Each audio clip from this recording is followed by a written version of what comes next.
Sergeants come around, you know how this is. Just take the bro, I swear to God, just bro. take the strings down. I just need to take. That's all she was gonna do. All I need, bro, you know.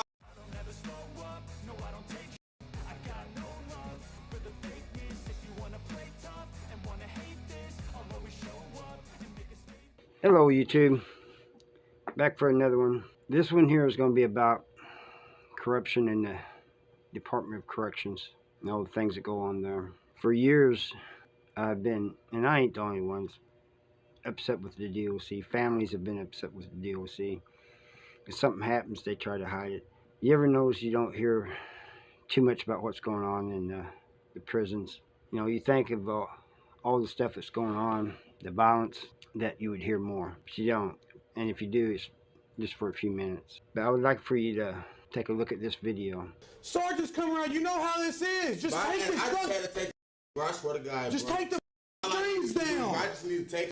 That's all she was gonna do. All I need, bro, you know I don't give y'all problems like that, bro. I do not give you problems like that, Shorts, bro. You know, bro. All you had to do was take the strings down, dude. I'll take them down next time, bro. You ain't hear no problem like me, bro. I swear to God, bro. You know, second shift, bro. You know, I try my hardest. Keep your leg down. Keep your leg down. I try my hardest. You feel me? Cause y'all treat us right. You feel me? On everything. I give y'all double trace every day and everything. It ain't right here, though. On my mama. You need medical? It ain't. Nah, bro. I'm straight. I don't want no medical. You want decon out your ass? I need to shit out my ass, though. Sure. Hey, though. Y'all, bro. I'll come back and talk to you later. Hey, Em. What? You know it ain't right, bro. I'm not mad, dude. It's business as usual, but you seen her come around all the way from cell 1.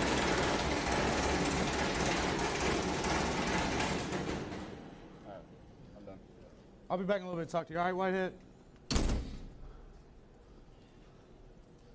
You got OC? This type of stuff goes on more than you think. In some prisons it may not happen, but I do know that it's happened in some of the prisons I've been in. I know it happens in other states, and that's just a small sample, and it's been worse. There's been people, it takes them a while to heal. And if you're wondering why I'm being careful with my words here, is because I want everybody to see this. I want this to get out, and I'm thinking that maybe it won't if I'm not too careful with my words. This happens all the time. If you're a correctional officer and you see it happen and you don't do anything about it, you're just as guilty. I know some correctional officers quit their jobs because they can't win. They feel like they're fighting a losing battle. You know, you're either with them guys or you're not, is how they think. If you're a family member of a correctional officer, maybe he's told you about it, what's going on. Maybe he hasn't. Maybe he's involved. You need to think about these things and question yourself and him or her. If you think it doesn't happen, then that's one of the reasons I'm showing that video. I remember being in Potosi, and I worked in an area that's called Food Service Satellite, where they made trays for people in the hole. Now this hole that I was pushing this food cart to was single man cell. It's one house. I pushed the cart over there. When you go in, you know, and the officer's got to come out and sign this paper. I've never really understood why. There was none there, but there was one in the bubble, and I was looking in the bubble and I seen this monitor, and down this hallway of cells, they had a guy strapped in a chair, one of those chairs they strap you in, and they put the thing over your face so they can't spit. It was not going good for that guy at all. You know, I may, but it doesn't matter if I got along with you or if I hated your guts. That's one thing I do not like to see. And so anyway, the bubble officer tells me to avert my eyes, and I just kept looking, and then I decided, well, maybe I'll go over to the door that leads to the hallway of cells. Maybe I can see in, because there's like a little thin window next to the door. So I started heading over there, and this officer came out. I think his name was Warren, and he goes, "No, you need to watch where you're looking. You shouldn't be looking in the bubble." I said, "There's nothing that says I can't, you know. There's no rule against it." He goes, "Well, you need, when the officer tells you to avert your gaze, you need to avert your gaze." So he signs the thing and sends me on my way. Later that night, my cell gets tore up. I mean, they trashed it, and I know it's because of that. The next day, when I pushed the food cart over there, they had this like silver like stuff, like aluminum foil over the windows. There's a different officer that came out this time, but I think he knew that I was one there yesterday because he just this look he had on his face. As he signed the thing, he's looking at me, just staring at me, like he's trying to stare me down. I stared back at him. I've also seen people go to medical with a chest pain, and they give them Motrin and send them back. They usually end up having a heart attack, cardiac arrest. But the DOC's never held accountable on these things. Really, the guy is complaining of chest pains, and you give him Motrin. That was their standard in South Central Correctional Center. You go up there, any type of pain, whether it be a headache, chest pain, stomach pain, whatever. Here's some Motrin. Now get out of here so I can go outside and smoke a cigarette. That's the way they are. I'm not saying they're like that in all medicals around the country. I'm not the only one that's complaining about medical neglect. It happens in other states, not just this state. Great state of Missouri.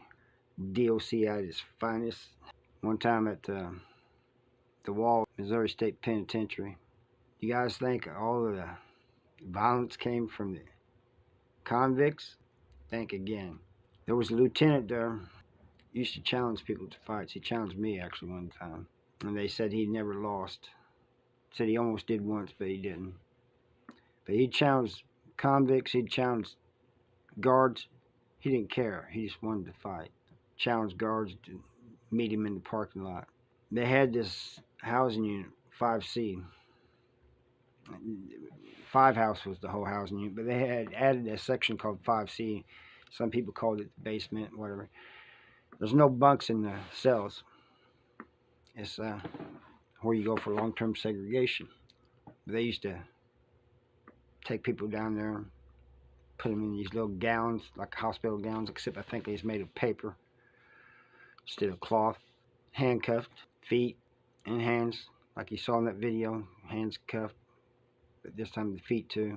That's back when they still had phone books, and they'd lay a phone book across you. They had these billy clubs. That's back when they still had billy clubs, nightsticks, whatever you want to call them. Long wooden things. And they'd beat the phone book. Have it on your body and beat the phone book. It would really mess you up, but there would be no bruises. You'd be hurt, seriously. Sometimes they wouldn't care about the phone book. They just leave you down there long enough for you to heal up. Make sure you're healed up before they give you any phone calls or anything. But then there's Robert Verdella, sicko from Kansas City. Or the Kansas City area, I'm not sure, but he's somewhere in the Kansas City. I ain't got a lot good to say about him. None at all. He was having a heart attack. Somebody kept calling for the guards, and it took them forever to get up there. And they just stood there. And they stood there. And they stood there and did nothing. Finally, they called medical. But guess what?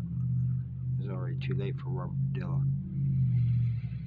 If they can do that to him, they can do it to anybody. Anybody. And I'm sure they have. Before this happened, I was getting kind of mad with the people I'm hanging around with because I'm wanting to get at Robert Verdella.